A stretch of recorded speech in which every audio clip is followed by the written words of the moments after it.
प्यारी सात संगत जी, प्यार से बोलिए धन्यंकार जी। सतगुरु माता सुदीक्षा सविंदर हरदेव जी महाराज की जय। सात संगत जी, सतगुरु माता जी, राजपिता जी, जहाँ जहाँ भी संत महात्मा रहते हैं, दासी और दासी के पूरे परिवार की तरफ से प्यार भरी धन्यंकार जी परवान करना जी। सासंग जी, जिन भी बहन भाइयों ने धन्यकार भेजी, दातार कृपा करे, मेहर करे, सभी को तन मन धन के सारे सुख मिले, निरोगी काया हो, सुखी माया हो। यही विनती सतगुरु माता जी के चरणों में कि आप जी का जो ज्ञान मिला है उस पर हम सब चल पाएँ, बल देना, ताकत देना। तो यूके से जसलीन जी बेटा जी, आप जी ने बताया कि आप वचनों पे चलने की पूरी कोशिश करते हो, तो कोशिश करने वालों की कभी हार नहीं होती, ये हम सब ने सुना है। और जो गुरु वचनों पे चलता है उसकी ताकत सतगुरु बनता है, आप बनता है, आप उनकी तरफ से खड़ा होता है। जैसे दासी ने बताया एक बहन के बारे में कि सारे ही खिलाफ थे, धीरे धीरे उनके पक्ष में हो रहे हैं, क्योंकि एक ही बात हमें समझ में आई कि अंतर्यामिनु दशा की हाल दिलदा। कोई हमें अच्छा बोल रहा है, गलत बोल रहा है, सही बोल रहा है, इस निरंकार को पता होता है। हम तो इसी को ही सब कुछ अपना मान के चल रहे हैं, तो ये अपने आप कृपा करता है। बेफिक्र होकर हम ये जिंदगी को जी पाएँ। तभी तो कहते हैं कि ये जो निरंकार प्रभु है, जो सत्संग है, इसमें हम जाते हैं सत्संग में, जैसा कहते हैं जैसी संगत में बैठते हैं वैसा रंग चढ़ता है। तो हमें सतगुरु ने यही समझाया है कि हमें प्यार देना है। आप जी ने बताया कि कितना भी प्यार दे दो, सामने से रिस्पॉन्स नहीं आता। ऐसा सबके साथ होता है, दासी के साथ भी होता है।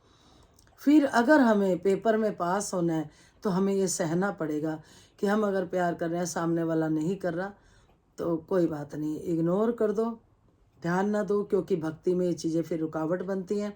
फिर क्या होता है, हमारा मन नहीं लगता, हमारा मन बेचैन होता है। क्यों? क्योंकि हमने आस रख ली।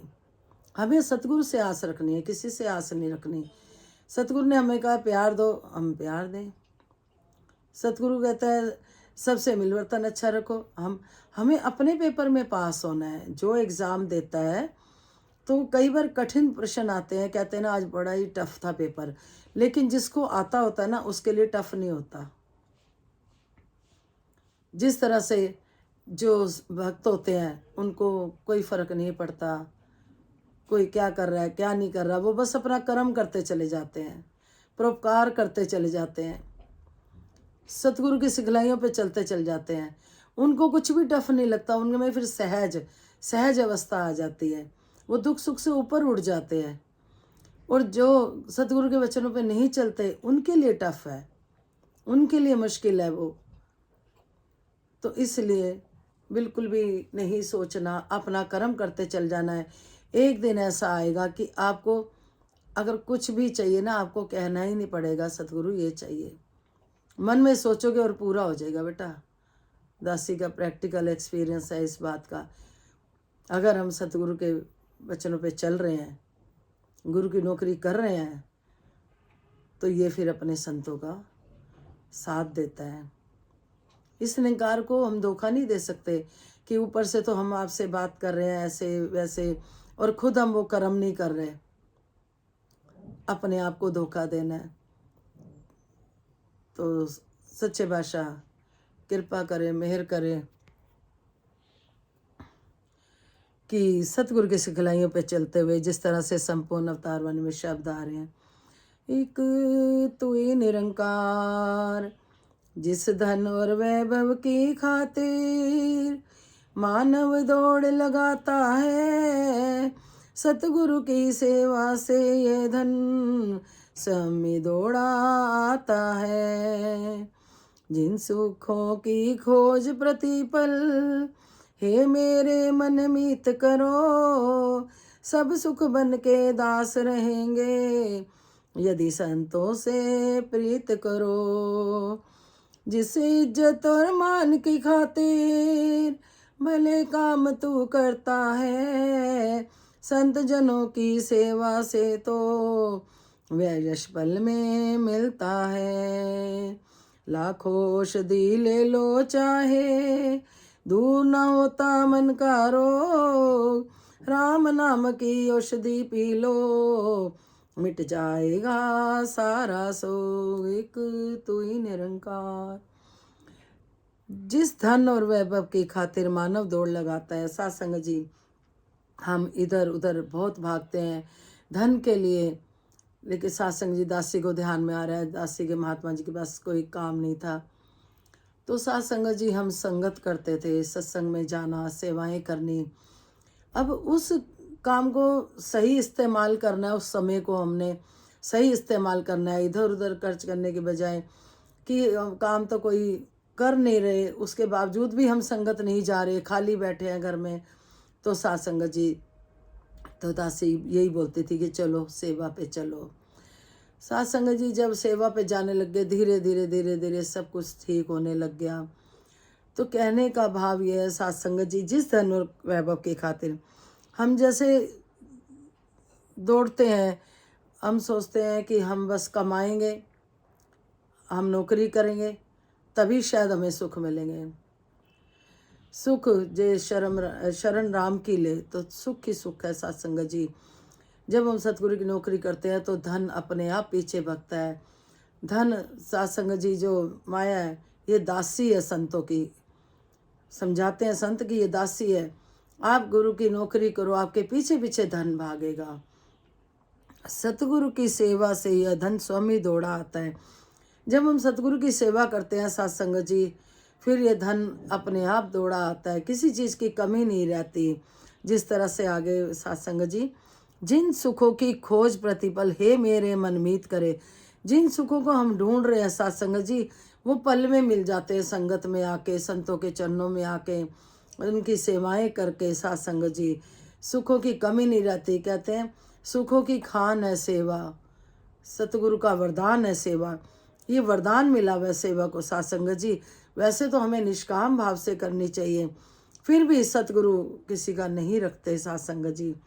सब सुख बन के दास रहेंगे यदि संतों से प्रीत करो। कहते हैं चरणों में रुलते हैं, पदार्थ रुलते हैं सत्संग जी, चीजें रुलती हैं, सामान ऐसे ऐसे बिखरे होते हैं कि देखने वाले भी कहते हैं कि इनके पास इतना है कि देखो इनको परवाह ही नहीं है। ऐसा सतगुरु कर देता है जो सतगुरु की नौकरी करता है, जो सबके भले की कामना करता है, जो संगत करता है, जो सबके सुखों को देखकर खुश होता है, तो सुख उसके पीछे भागते हैं सत्संग जी।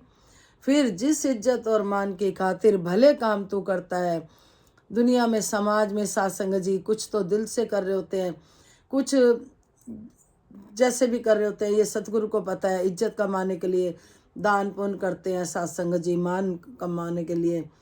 लेकिन यहाँ पे आ रहा है कि जिस इज्जत और मान की खातिर भले काम तू करता है संत जनों की सेवा से, तो वह यश पल में मिलता है। सत्संग जी, कहीं भी संतों की सेवा कर लो, संत तो वड्याई करने लग जाते हैं सत्संग जी। फिर होता है कि इन जैसा कोई नहीं। और उपजाऊ जमीन है जो हम संतों की सेवा करते हैं सत्संग जी तन मन धन से, इसको उपजाऊ जमीन माना गया है। जिस तरह से एक बंजर जमीन होती है, उसमें बीज डालो, कुछ भी डालो सत्संग जी, कुछ नहीं मिलने वाला। तो ये संतों का जो है, इसको उपजाऊ जमीन माना गया है। जो इनके मुख में डालता है सत्संग जी, जो इनकी सेवा करता है, संत इतने आशीर्वाद देते हैं, इतने आशीर्वाद देते हैं कि भक्तों को प्रफुल्लित कर देते हैं। दासी तो कहती है सच्चे बादशाह, जो भी कुछ है आज आगे भी आप संतों से ही मांगा हुआ है, आप संतों से ही लिया हुआ है, कभी भी मान ना आए सत्संग जी। कहते हैं अपनी औकात और गुरु की सुगात कभी ना भूले। दासी भी यही प्रार्थना करती है सच्चे बादशाह, लाखों औषधि ले लो चाहे दूर ना होता मन का रोग। सारी बीमारी मन की है सत्संग जी, कितनी भी दवाइयाँ ले ले मन का रोग नहीं मिटता अगर हम संगत आ जाते हैं सत्संग जी। कहते हैं जो मन होता है ना, अगर मन खुश है तो सारे काम में मन लगता है, हर चीज़ में मन लगता है, किसी के साथ हंसने बोलने का मन करता है। और जो मन अगर उदास है तो सत्संग जी फिर कहीं भी मन नहीं लगता, सारी बीमारी मन की है। कहते हैं संगत भी जाना होता है, 100 हाथी का बल चाहिए होता है। अगर हमारा मन है तो शरीर को खींच के ले जाएगा, चाहे शरीर में ताकत है कि नहीं है। सत्संग जी, दासी को आज भी संत महात्मा मिले। दासी सुबह उनके घर पे ही थी सत्संग के बाद। वो बहन बहुत ले जाती थी। अब शादी के बाद दिनों में थोड़ा टाइम नहीं मिला, तो आज वो कह रही थी बहन तरस गए आपको। तो दासी ने यही बोला कि सच्चे बादशाह, रात को बोली थी दासी आप बहन से मिलना, और सुबह ही वो बहन महापुरुषों मिल गई। फिर उनके घर बैठे, थोड़ी देर गुरु चर्चा हुई साथ संगत जी। फिर उन्होंने यही बोला कि बहन आपको तो बड़ा सांस फूलता था, आप तो दो जीना चढ़ते थे, थक जाते थे, आज देखो कैसे ठीक हो गए हो, आप गुरु की नौकरी कर रहे हो, देखो सतगुरु ने कैसे ठीक कर दिया, मैं रोज आपको सुनती हूँ। सच्चे बादशाह, विचार तो सतगुरु के होते हैं। अपने ही एरिया में बहन रहती है साथ संगत जी, इतना प्यार देती थी कि संगत से ही अपने घर ले जाती थी। इतने आशीर्वाद देने, इतने आशीर्वाद देने। उनके महात्मा जी भी इतने सेवादार। उनकी जो बहन है वो इतना नहीं कर पाती। महात्मा जी चाय बना के लाए, महात्मा जी दासी के लिए और उनके लिए सबके लिए सैंडविच बना के लाए। साथ संगत जी, ये होता है स्वर्ग, इसको कहते हैं स्वर्ग, जहाँ पे ये नहीं सोचा जाता कि भाई वो औरत है, लेडीज़ है, वही करे। नहीं, साथ संगत जी, हस्बैंड लोग भी जब ऐसे मिल के चलते हैं वो घर स्वर्ग है। और जहाँ पर कला क्लेश है, एक दूसरे की बात नहीं मानी जाती, वो नरक है। हम कहते हैं कि हम स्वर्ग में जाएगा फलाना, नरक में जाएगा, या हम नरक में जाएंगे या स्वर्ग में जाएंगे, लेकिन सारा नरक स्वर्ग यहीं पे है साथ संगत जी।